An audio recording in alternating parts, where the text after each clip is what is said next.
Hello, party people, and welcome to Rent a Friend Radio. I am Brian from Shy, your best friend. Well, not your best friend. I'm your worst friend, but I am your best worst friend at a reasonable hourly rate here at Rent a Friend Radio. And we're doing what we always do. We're giving you stuff to think about. We're going to have music from Stone Toaster, from Popularity Context, and by Ninja Bunny later on in the show. We are going to go through some more Socratic Ducky. Today we're talking about an elephant, but a very special elephant. So I hope you're prepared because, you know, it's not just an elephant. It's a very special elephant. But I wanted to start off by sharing something with you, something which I should have had prepared before I went live. But, you know, whatever. It is what it is. So I got a screenshot in here somewhere. Oh, I got to go to my collections. I'm on my phone. I'm looking for... I am looking for something I took a picture of. There has been some kerfuffle on the old interwebs because the Pope's been sounding off. The Pope, you know, the Pope, the guy in charge of Catholicism. He's from Chicago now. That's the new guy's from Chicago. So naturally he's saying stupid things that are making people mad. Imagine that, a politician from Chicago saying something stupid. So, J.D. Vance, Vice President J.D. Vance, for those of you keeping track at home, he said, so this is my screenshot from the old interwebs. Vance says, it would be best for the Vatican to stick to matters of morality, to stick to matters of, you know, what's going on in the Catholic Church, and let the President of the United States stick to dictating American policy. And then this woman, I don't know who she is, says, J.D. Vance says he's Catholic. Well, here's how actual Catholicism works. The Pope is infallible, period. He doesn't need your advice. Class adjourned. P.S. That is learned by second grade. Haha, she really took him down a peg. You know, telling him how Catholicism works. Except that she's wrong. Yeah, that's not how it works. That's not how papal infallibility works. Papal infallibility is not that the Pope gets to say whatever he wants and he's always right about everything. That's not Catholic doctrine. And this becomes one of my annoyances with every person in the world, pretty much. People don't know the doctrines they prescribe or the ones that they profess to belong to. I don't know that I've ever met a Catholic who fully understood Catholic doctrine. I have met so many self-professing Catholics that have no idea what Catholic doctrine is. I'm going to drink a little coffee. It's early in the morning. You should be drinking coffee too. So here's how papal infallibility works. Just to clarify. Because what she said is, here's how actual Catholicism works. The Pope is infallible, period. He doesn't need your advice. No. Catholic doctrine teaches that papal infallibility means that when the Pope, as the Pope, makes a declaration about the interpretation of Scripture and doctrine, that is infallible because it becomes official church doctrine. It's not that any opinion he has is infallible. It's only when the Pope says, I as the Pope am officially declaring that this is how this scripture or doctrine must be understood. And as far as I know, no Pope has ever done that. There's been councils, like the Council at Trent made official church doctrines which the Pope signed off on. But I don't know that any Pope, certainly not within my lifetime, has ever gone, all right, as the Pope, I'm drawing a line in the sand here. It's like a superpower they don't use. Superman's got a whole bunch of those. So, yeah, it's one of those. And again, this is not just Catholics. This is the human race. The whole stupid human race in a nutshell is people are lazy. One of the reasons why I do this, why do I write books like this, is because people are intellectually lazy, and I want people to just think. I have known a variety of Muslims. I worked with a Muslim not horribly long ago who knew nothing about Islam. Like, he knew enough, like all of my Catholic friends, to wear the merch. Like, he had this little armband that was like, something Al-Islam. And I'm like, what's that? And he's like, did you not know I was a Muslim? He didn't sound like that. He was from the Chicago suburbs. But I was like, no, I didn't know you were a Muslim. I thought you were a lapsed Catholic. Because, I mean, they're kind of the same. But he didn't know anything about Islamic doctrine. And one of the things that you find when you start, you read the accounts, the testimonies of people who have left Islam, is that they were sort of raised in it, but they had no idea what it was. I just read one the other day of a guy that said he was writing to, I think, God Logic. I don't remember his real name. It's this black dude on YouTube's he does a lot of like call-in debates. He's like, hey, today's topic is this, call in and debate. He talks to Muslims, he talks to atheists, he talks to cultists of various kinds. But somebody, I think, responded to him and said, you know, what you said about the Quran got me curious, and I read it for the first time and went, oh no, this is horrible and perverse and evil. I can't accept this. Like, but then, you know, how many Catholics have never read the Bible? But Catholics are not even encouraged to read the Bible. They're sort of discouraged to read the Bible, because if you read the Bible, you'll see what it says. And then you'll realize that the Catholic Church teaches different stuff than that.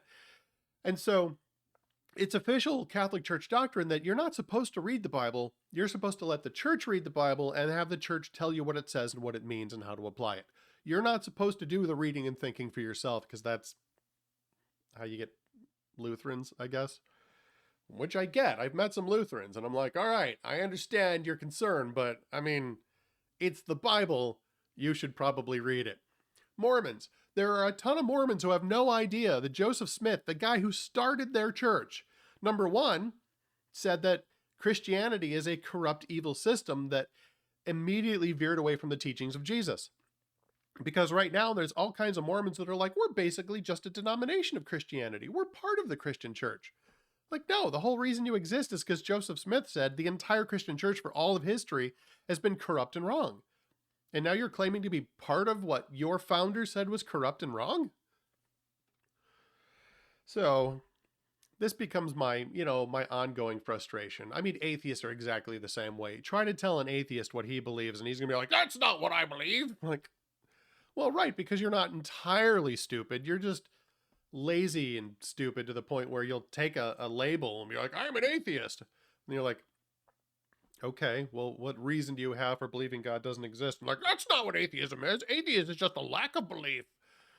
Like, okay, that's not what that means. It's not what it's ever meant, but then you're an agnostic, and it just becomes this thing. Evolutionists and Big Bang cosmologists, you get these people who are like, the Big Bang is science, evolution is science. And then you're like, okay, so first there was nothing, and then it exploded. That's not what we believe. I'm like, that's literally what Big Bang cosmology is. There was nothing, and then it exploded. That's your religion. That's what you believe. And evolution, like, well, first there was, a bunch of dust and gas fell together to make a ball of rock. And then it rained on the rock for millions of years and made puddles. And some of those puddles came alive and wrote DNA and created, protein machines to read the DNA and also to spell check the DNA and then use the information in the DNA to make the parts that read and spell check the DNA. It's a whole thing. And I've had people who are like, that's not what we believe. Like, okay. Then where did it come from? Where did it start? I mean, the only possible answer they've got is just like, oh, well, we don't know yet. But we have faith that someday the prophets of science will reveal to us the secret knowledge, and then we will know how evolution started. But it wasn't because it rained on the rocks for millions of years, even though we believe that did happen, and that in the water is where it must have started because it couldn't start somewhere else. Here's the fun thing about what do you call it? Chemical evolution, where the chemicals came together and became more and more complicated and machine-like and full of information accidentally, over millions of years until they formed the first living thing. It can't happen in water because water will tear biological material apart. That's why you use water to clean your dishes. But it can't happen outside of water because so many reasons. But it can't happen in the presence of oxygen because oxygen will again destroy those large molecules. But it can't happen without oxygen because they need it for any life function, and on and on and on. I'm sipping my coffee while I bring you things to think about. All right. So let me just summarize my point here. If you're going to claim a position of any kind Okay, whether that's I'm a Mormon, I'm a Muslim, I'm a Christian, I'm a Catholic, I'm a Democrat, I'm a Republican, I'm a vegetarian. I think the Cubs are a good sports team. Sports ball. I don't care what it is. Just do enough research that if you claim I'm in favor of this, you have a reason for it. Meaning that you at least understand what it is you're claiming to be in favor. Because, again, what is the most popular thing on college campuses today is to be in favor of socialism while having no idea what socialism is. Right? It's not just me. They go to college, they spend thousands and thousands of dollars. So some teacher was clearly on drugs could be like, socialism is good. It's the best thing for everybody. And they're like, yeah, because my teacher said so. But what is it? I'm like, oh, that's when, I don't know, we rob rich people and give it to other people. So I don't know. There's no country in the world where you can be like, here, this socialist country is a hellhole. Should we be like that? And they're like, that's not real socialism. It's never been tried. Like, okay. You know what G.K. Chesterton said? If you're not familiar with G.K. Chesterton, Chesterton was one of the authors that inspired C.S. Lewis and probably Tolkien. And he said, the problem when people complain about Christianity, the problem is not that Christianity has been tried and found wanting. The problem is it has been left untried, and then people complain about it. I'm like, no, what you're complaining about, like, oh, there's corruption in the church. I'm like, okay, is that Jesus' teaching being followed? No, it's Jesus' teaching being ignored. If we actually tried to follow all of the teachings of Jesus, you wouldn't have those things to complain about. So when you're complaining about what the church does wrong, Christians are all hypocrites. Yeah. Is that what Jesus taught? Go therefore and be hypocrites. Like, no, you're not complaining about Christianity. You're complaining that people are not being Christian. Oh, Vocab Malone, my good friend Vocab. Actually, it's Cap now, and he's got a new website, YouTube channel. So he did a debate with a Muslim, and the debate topic was, what is better for Black America, Christianity or Islam? Because the dude is a Black American who's a Muslim. And this dude's entire point is, well, there's all these people all over the country who say that they're Christians, but they are living evil lives. They're doing drugs and they're being sinful, and I'm trying to keep this as family friendly as I can, but they're being right. And like, your entire argument is these people say they're Christians, but they're not behaving like Christians should behave. Therefore, Islam is better. I'm like, dude, how about you look at what is it like for a person if they actually follow the teachings of Jesus? What does that look like now compared to that to somebody who actually follows the teachings of Muhammad, the pedophile terrorist? Just saying. Okay. All right. I'm going to drink some more coffee. We got some new music here from my good friends and yours. This is Stone Toaster with a song called Ninjas Are Sweet. You know why? Because ninjas are sweet. Enjoy this on Rent a Friend Radio, and I will be right back after you're done rocking. Ninjas are so sweet, they're gonna make me wet my pants. If they were any cooler, I would do the monkey dance. Ninjas are so cool, they always dress in black. And if you run away, they're just gonna stab you in the back. Ninjas are sweet, yeah, yeah. Ninjas are so sweet. Ninjas are so totally sweet. Ninjas are sweet, yeah, yeah. Ninjas are so sweet. Ninjas are so totally sweet. Yeah. They might cut your head off and kick it down the street. Ninjas can kill anyone, that's why they're so sweet. I wish a ninja was my friend.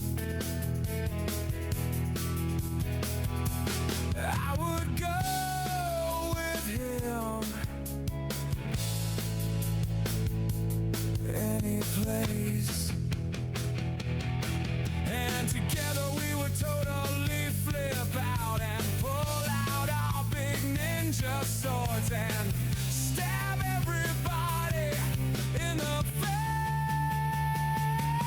Ninjas are sweet, yeah, yeah. Ninjas are so sweet. Ninjas are so totally sweet. Ninjas are sweet, yeah, yeah. Ninjas are so sweet. Ninjas are so totally sweet. Totally sweet. Yeah.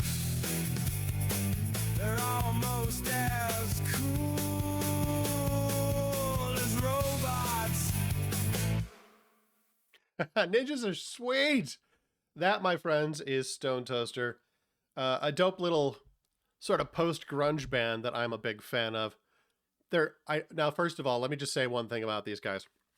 Some of you, if you're watching on the video, you're like, hey, their lead singer's dressed like the devil. They must be evil. No, it was for a New Year's party. Those pictures were taken at a garage band New Year's party. They're in a garage. It was decorated. It was a very nice themed New Year's party. But, you know, that's why the Mr. Stone, the tall dude who plays the guitar, he's in pajamas, because it was like a costume pajama jam party. So I'll find other pictures to prove it to you. I mean, dude's weird. I'm not going to say that he's not weird, but he's not evil. He's dressed as, and he's not dressed as the devil. He's dressed as Bono, dressed as the devil. So there's layers to it. I don't know. Maybe that doesn't make it better. Maybe that makes it worse. Anyway, so my opening rant was that people are intellectually lazy, and I want them to think about and know about the thing they're professing to believe. So that's kind of the whole point of this. You're like, well, how come you're going through philosophy? Philosophy is the handmaiden of theology. She sits with theology and says, I'm here to serve you. They're friends, you know, but theology, the whole point of philosophy just means the love of wisdom. And philosophy should be the science of thought, the science of ideas. So the whole point of that book is to say, look, there's a lot of ideas that get talked about and argued about and sort of asserted in all kinds of worldviews. And I have created a map that organizes those in a ways that make sense, so that it has to be in this particular order because of the definition of these things. Like, people just like, your perception creates your reality. No, God created your reality. Your perception either accurately describes your reality or inaccurately describes your reality, but it doesn't create anything. So, excuse me. I need to drink more coffee. So the point of the philosophy is that I want to teach you how to think, because learning how to think well always leads to biblical truth. And if you know how to think clearly and you know how to think about ideas well, then when you read the Bible, you'll come to good conclusions instead of stupid conclusions. Just as one example that's been going through my head because of the whole series of topics, there are people who will read Jesus talking about himself and just be like, Jesus never claimed to be God. Like, he was executed for blasphemy, right? And over, they're like, we're going to stone you for blasphemy. And he doesn't go, well, I was claiming to be God, you guys. He was just like, you don't have the authority to do that. And then when he's on trial later, they're like, this is blasphemy. What more evidence do we need? He doesn't go, no, you misunderstood. And none of his disciples were like, he didn't say that. Like, they're all like, yeah, he's God. He was God. Like, and he proved he was God. And he said over and over, like, before Abraham was, I am. He doesn't just refer to himself as being somehow divine, but as the God of Moses. That's how Jesus describes himself in the Bible. And then people will be like, Jesus never claimed to be God. Like, every Muslim apologist in the world will be like, Jesus never claimed to be God. Like, he literally did, over and over. And all of the Bible says it over and over. So I want you to be able to read the Bible and understand what it actually says, because you're thinking clearly, because your philosophy is good. I talk too much. Let's get into today's chapter. I want to share with you the story of an elephant. Welcome, everybody, to Chapter 18, The Blind Men and the Elephant, and Zookeeper Adventure Steve. This is why not all roads lead to God. I'm going to put on some chapstick.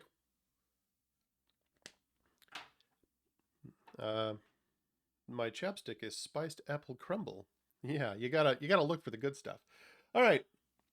Whenever people talk about differing religions of the world, someone will come up with the following analogy or some variation thereof. In fact, mine is a variation thereof. So there. Of. Right. There is a zoo where works zookeeper Adventure Steve. He takes care of all of the animals, including an elephant named Zito. The elephant, in turn, takes care of his rubber duck. The rubber duck doesn't take care of anyone. She just floats around in Zito's water dish. One day, a bus of philosophers came to the zoo on a field trip. They were the Society of Smarty Pants Philosophers, the SSPP. And their field trip was also a contest, as everything is for the Society of Smarty Pants Philosophers. When they got off the bus, they were all blindfolded and led to the elephant to see who had the smartest pants, metaphorically speaking. One of them grabbed Zito's trunk and said, "This is a fire hose. Clearly we are at the fire station, and I am smarter than all of you." The second smarty pants grabbed Zito around the leg and said, "This is obviously a tree, so we must be in the jungle. You probably grabbed a python and will be eaten." Zito twitched his trunk, and the first man dropped the trunk with a squeal of panic. Ah! The third man put out his hands and found the side of Zito. "I have found a wall," he said, "and it is rough and dusty. We must be in Mexico, or perhaps Arizona, maybe on an Indian reservation." The fourth man was facing away from the elephant, so when he put his hands out, he felt nothing. "There is nothing here at all," he said. "You fools are all imagining things. Clearly, I am the only one of us wise enough to know the truth." At this point in the parable, the teller will usually end the story and say, "Religions are all like this story. We are all blind men around an elephant. We all have some part of the truth, but none of us can really know the whole truth. Thus, all religions are equally valid, equally true, even when they differ greatly. They are all parts of the same whole." And then they join hands and sing "All You Need Is Love" while drinking cheap wine right from the bottle. Whew! All of this tolerance and lack of conflict really sound good on the surface. Huh? Everyone gets to be right? And you don't even have to spend a lot of money on the wine. The fact is, you can get a fairly good bottle of strawberry Zinfandel for less than $5 if you know where to look and can lower your standards sufficiently. I learned that in college, but I digress. The problem is the story doesn't stop there. We've forgotten that there is one more player in the story. Zito. If the elephant is a metaphor for God, then certainly he must be a talking elephant. What kind of God can't talk? Not a lot of people are going to worship Harpo Marx, no matter how funny he is. "Excuse me," Zito would say, "but you are all mistaken. I am an elephant. One of you grabbed my trunk, another my leg, and another my side. One of you is facing the wrong way and will need to turn around if you are to make contact with me." Of course, there might be some stunned silence as the Society of Smarty Pants Philosophers consider the words and their meaning. So Zito will say, "Steve, can you please tell them who I am?" And Zookeeper Adventure Steve will say, "Yes, you men are touching an elephant named Zito, just as he has told you. I am a zookeeper and I work here with the elephant. We've been friends for many years." Each of these men now have a choice. They can believe Steve and the elephant and change their minds about what they discovered, or they can stubbornly choose to ignore his words and Steve's and use their own powers of reason to figure out what he is. One man may say, "An elephant! Then it was not a hose or a snake, it was your trunk." This man will make a new friend. Another will say, "Elephant is a mistranslation of the Swahili word for baobab, which is a kind of tree, so whoever that was, he was only proven that I am right about this being a tree." A third man will say, And a kind of soft covering is from many sandstorms, which are prevalent at this time of year in Central America. For he has not stopped talking about his perceptions and what he supposes them to be, and he did not hear Zito at all or the other men. And the fourth man will say, "What are you people blabbling about? We've come to an empty field, and soon we will get on the bus and go home without having encountered anything." He heard something Zito said, and most of what Steve said, but he knows if he turns around and hears clearly and reaches out and touches the elephant, he will know that he has been wrong all the time. To a smarty pants philosopher, this is a fate worse than death. Once they're on their way to the parking lot, he will try to use a postmodern epistemology to convince the others that their experience was a subjective illusion, so they'll think he was right.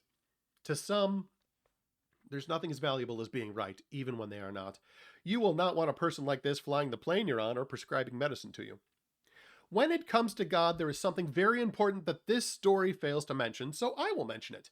If God does not want to be found, we will not find him. God is not like a statue of an elephant standing in a field glued to the spot waiting to be stumbled upon. He is a living being. If Zito did not want to be discovered, he could have quietly snuck around to the far side of a bush and stayed there until all the men left. They may have found the bush, but even a group of philosophers would have a hard time arguing that because there is a bush, there must be an elephant with a rubber duck on the other side of the bush. Even for them to find a part of Zito, he had to choose to be in a place where they could come in contact with him. After this encounter, Zito had Adventure Steve paint a big sign to display which says, "African elephant. His name is Zito, and he has a rubber duck." Even still, some people walk past without reading it. Others look up and say, "I've heard the elephant's name is Mary, Queen of Scots." Or, "This here is a rhinoceros from North Korea. Take a picture of me with the rhino." For some people, being wrong is a fate worse than death. For others, it's more of a habit. So next time you hear the story of the blind men and the elephant, remind the storyteller that there are two people who know that the men have found an elephant. First, the storyteller. He's put that fact in the story. It's even part of the title, for heaven's sake. You can't really know the blind men are each wrong unless you know they've discovered an elephant. Unless you know at the offset they found an elephant, you don't have much of a story. And then there is the elephant. Surely he knows he is an elephant. What silly religion would worship a mute elephant who doesn't know what he is? Well, I mean, you know what I mean there. Anyway. So hopefully that made sense to you, because, again, a whole lot of the arguments that'll sometimes say, well, God is this, God is that, sometimes it's not self-aware. This is one of those stories that goes, hey, everybody's depiction of God is right. Nobody can see the whole picture. Nobody can see the entire elephant. They only have their own little picture, so everyone is right about their piece of God. The problem is the person telling the story believes they can see the whole picture, which is why they know everyone they're talking about doesn't have the whole picture. So what I'm going to provide for you is the biblical picture, which is, as far as God has revealed to us, the entire picture. In the meantime, here's a little song about why roommates are sometimes really weird. Enjoy Popularity Contest. I walked in the door just to find a scene. My roommate was there, acting kind of obscene. With the jar in his hand, he was deep in a craze. Oh man, what is he doing with the mayonnaise? He's got a whisk and a spoon, and he's humming a tune. The jar's almost empty, it's only mid-afternoon. Is he cooking, inventing, or lost in a haze? Seriously, what is he doing with the mayonnaise? What is he doing with the mayo tonight? Is it a science project or some weird delight? I'm too scared to ask, too stunned to gaze. Oh no, what is he doing with the mayonnaise? He's adding pepper, then a splash of lime. Is this culinary genius or just wasting time? I thought I knew him, but this takes the cake. What's his plan with that mayo, for heaven's sake? Maybe he's lonely, maybe he's bored, maybe he's found something to be adored. But whatever it is, it's blowing my mind. Roommate mysteries, the unspoken kind. What is he doing with the mayo tonight? Is it art, is it science, or just not quite right? I'm backing away, but my thoughts still blaze. Oh man, what is he doing with the mayonnaise?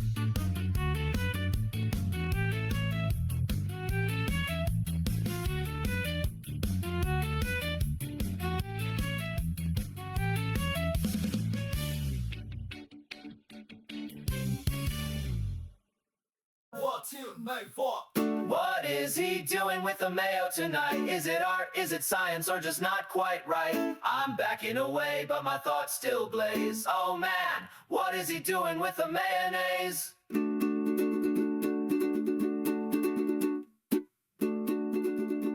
What is he doing with the mayonnaise? That song by popularity context. The music, of course, all brought to you by our good friend Dr. Cheese over at Love and Muffins Music. We got some Ninja Bunny coming up after this next segment, but this next segment is exciting because we are getting out of the pure just theology, or I'm sorry, pure philosophy. I'm not good at big words. We're getting out of the pure philosophy and we're starting to get into the theological application of the philosophy. You see why I can't talk? Also, I'm drinking hot coffee and I'm sitting here thinking I need to have iced coffee. So my brain can only keep track of so many things. So we are going to get into what people believe to be like one of the foundational arguments that starts us proving the God of the Bible is real. Now, we've already had, is there a ducky in the box? Pascal's wager, which is not technically an argument for the existence of God. It starts off instead of as an argument for the rationality and the reason behind having belief in God. But this one, Cogito Ergo Sum by René Descartes, this becomes what for a lot of people is the beginning of the philosophy of apologetics, which is proving that the God of the Bible is real, the Bible is true and can be trusted, and all of that jazz. So, welcome to Chapter 19 of The Socratic Ducky, available at abitoforange.com for free digital download, or there's a link also with the free book under free books to get the paperback copy from Amazon if you so choose.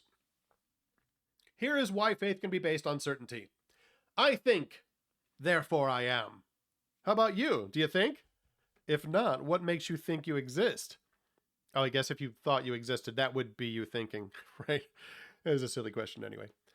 I guess what I'm getting at is the fact that you've probably heard this phrase before. I think, therefore I am. Or in the original French, cogito ergo sum. And in Pig Latin, aive incthe erthorwe aive amwe. But have you ever wondered where it came from? Good thing you have a friend like yours truly to clear up the vast mysteries. Actually, cogito ergo sum isn't French, but Latin. However, the guy who made this phrase popular was French. His name was René Descartes, and he was trying to find a way to reduce philosophy to the most basic of self-evident premises. It doesn't get any more basic or self-evident than realizing that you exist. If you need a lot of evidence to believe that you exist, just give up.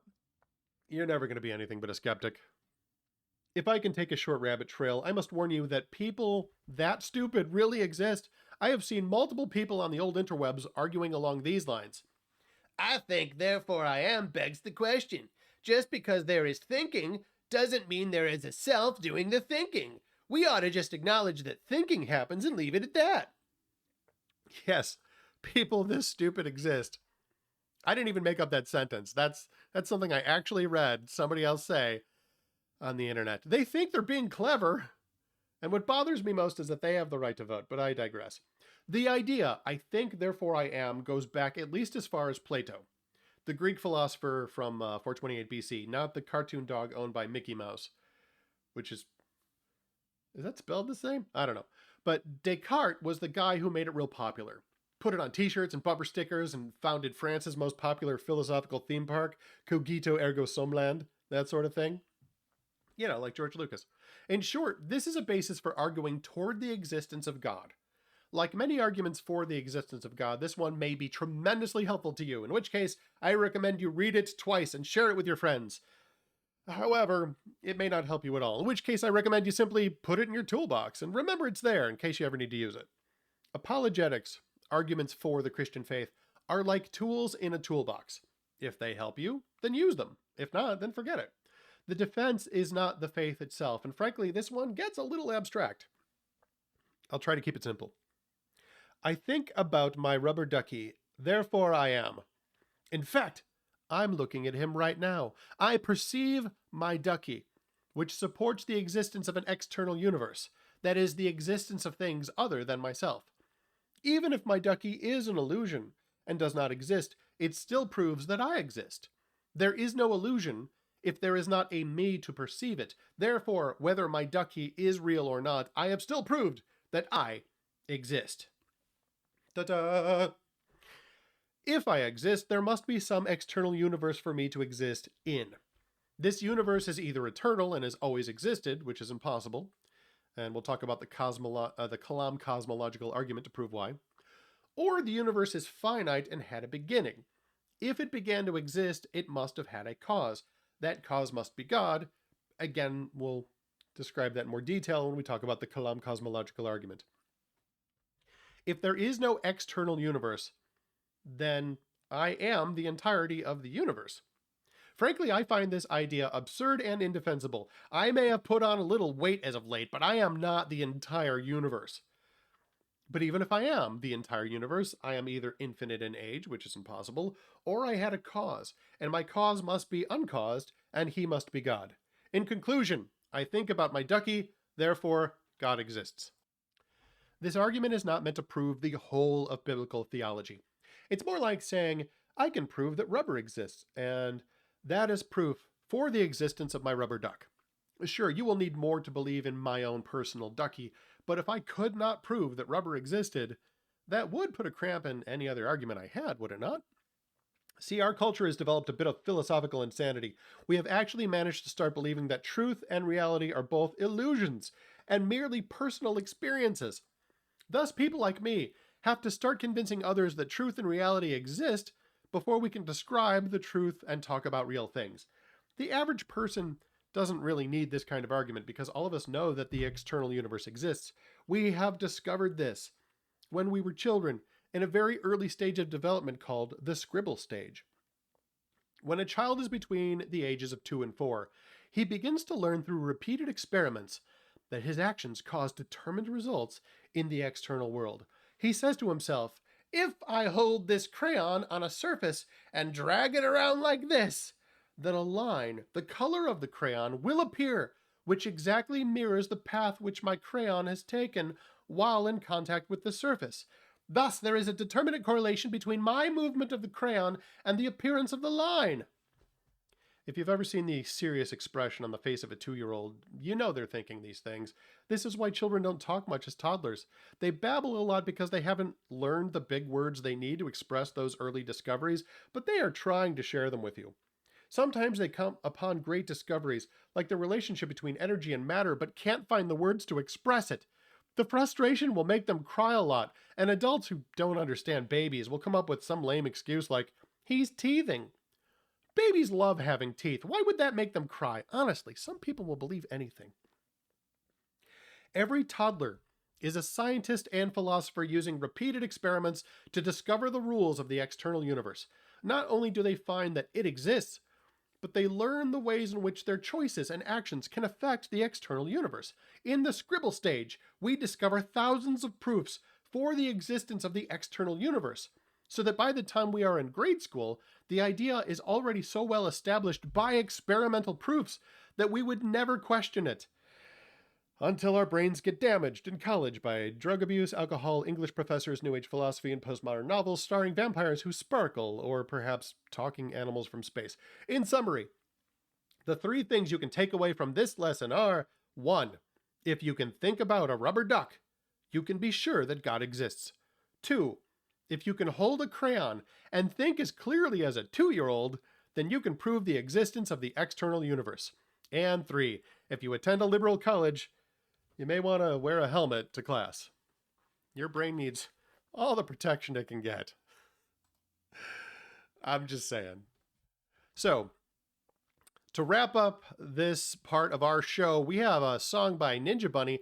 This song, like a lot of songs that we have in our repertoire, is actually part of a musical, which I think is called The Rockstar Diaries. So, that's why this is going to tell a little story, because this is one of the songs from that musical. So this is her latest radio song by Ninja Bunny here on Rent-A-Fern Radio. Enjoy!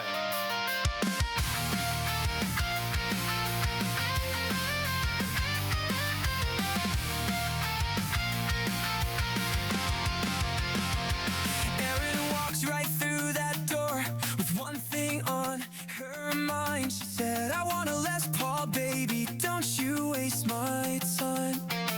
Carl P was her Huckleberry, grabbed it off the wall. Erin plugged it in a Vox, and she impressed us all. With her style, it was wild, folks got riled, and in less than a year, she played shows, crowds would grow, and all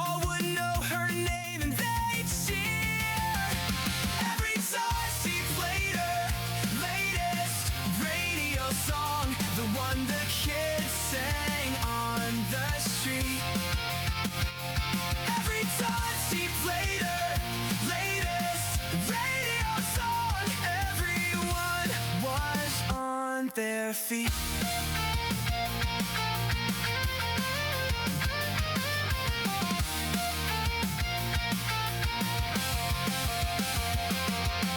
Back when she was in high school, all the boys would point and stare, all noticing her body, cat-like eyes and long blonde hair. But while they all were thinking how to get her in their car, she already had my heart.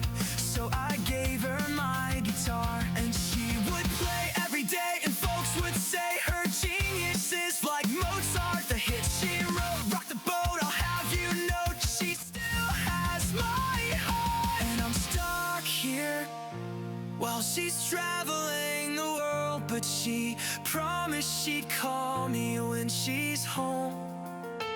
And as long as she's wooing me on FM radio, it sort of feels like I never am alone.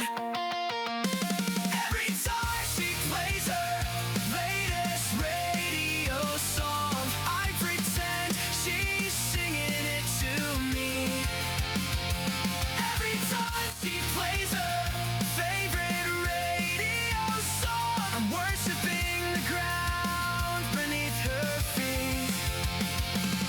Every time she plays her latest radio song, every time she plays her latest radio song, every time she plays her latest radio song.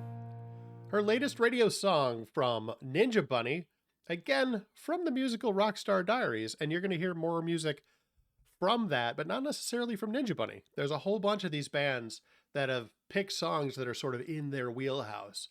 And so I'm going to be sharing those with you as the weeks roll on. We got more and more of them coming out all the time. Dr. Cheese, of course, is the band behind that, which reminds me, if Dr. Cheese is in the area on Fridays, he does the Dr. Cheese Rock Block. So if you want to hear more music and less talking, all Dr. Cheese does is introduce the bands and play some music. Like, he doesn't do all of the talking I do. I do all the talking. He does all the music. We share because we're friends. So thanks for joining us here on Rent a Friend Radio. Just to let you know, we have an email here, creationsoapbox@gmail.com. If you've got questions or comments and want us to respond to them, let us know. You can leave a comment down in the comments, or you can email Wes directly. Wes is our producer, IT guy. He makes the coffee sometimes. He's good at it. I'm going to tell you. You're good at the coffee. I appreciate that. So feel free to email Wes directly, and he shares that with all of us here at Rent a Friend Radio. You can email rentafriend2000. You can email me, Bri from Shy. You can email Dr. Cheese just at that same email address. If you want to just go to the music directly, there's links in the description, and social media and all that jazz. So feel free to connect with us. All right, I'm about out of time here, and I'm drinking decaf, everybody. I'm just pray for me. All right, well, the whole point of this is that the Bible is true, and you can know it, and Jesus loves you, and that's what we're here to tell you on Rent a Friend. We'll see you next time. Jesus loves you is the message we send. Thanks for letting me be your rent-a-friend.